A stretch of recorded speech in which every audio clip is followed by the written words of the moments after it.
Hi class, I apologize I wasn't able to use Screencast-O-Matic. I've used it before, but for whatever reason, I can't download the program onto my computer. It's not allowing me to record anything.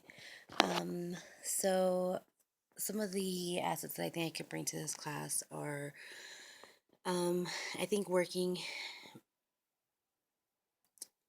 in the different fields that I have worked in as a social, not as a social worker, but as a case manager, it has given me the opportunity to work with communities and individuals to be able to interact on that level with them, providing services, support, advocating for them. I think is the biggest piece that I can bring is to be able to help clients who aren't able to advocate for themselves in locating resources and explaining different, I don't know, treatment plans, different the way things work. I think that's a big asset that I can bring to the class is just being able to deal with those community resources, and sometimes there's just a lack of resources that are available. So being able to just find some form of help for clients. The second asset I think um, is being able to maintain a professional boundary with clients.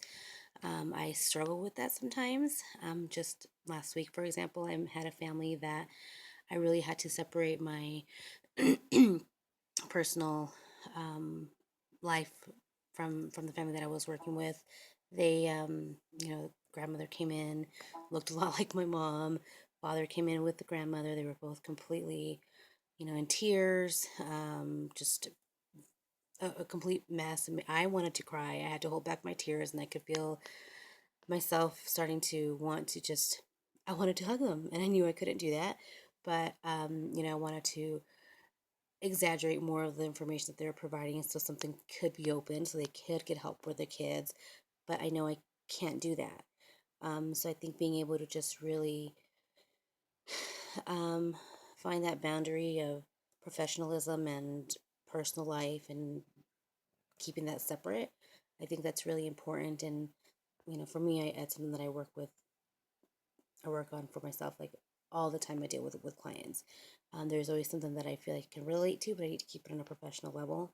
I feel it's hard to do, but it's um, something that we need to do is just maintaining those professional boundaries.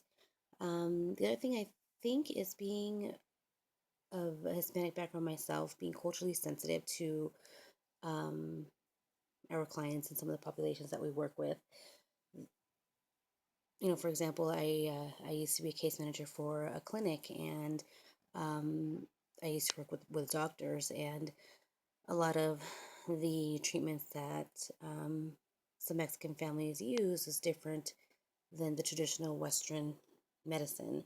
And to try to explain that to some of the doctors that are really familiar with, um, Mexican remedies or um, the things that Mexican cultures believe in those providers' eyes, it seemed as, well, they're crazy. You can't get fixed by, doing some type of um, whatever treatment that, the family uses. So I think just being culturally sensitive is definitely something that we need to be aware of. And I think I feel like I have a really good um, hold on being culturally sensitive, not only with my culture, but with different cultures. And I always try to learn about other cultures. So I am culturally sensitive to that group. So I think that's another important aspect that I bring to the class, and just have that knowledge of different cultures. It's definitely important. I think that's all that I can think of for now. Thank you so much. Bye.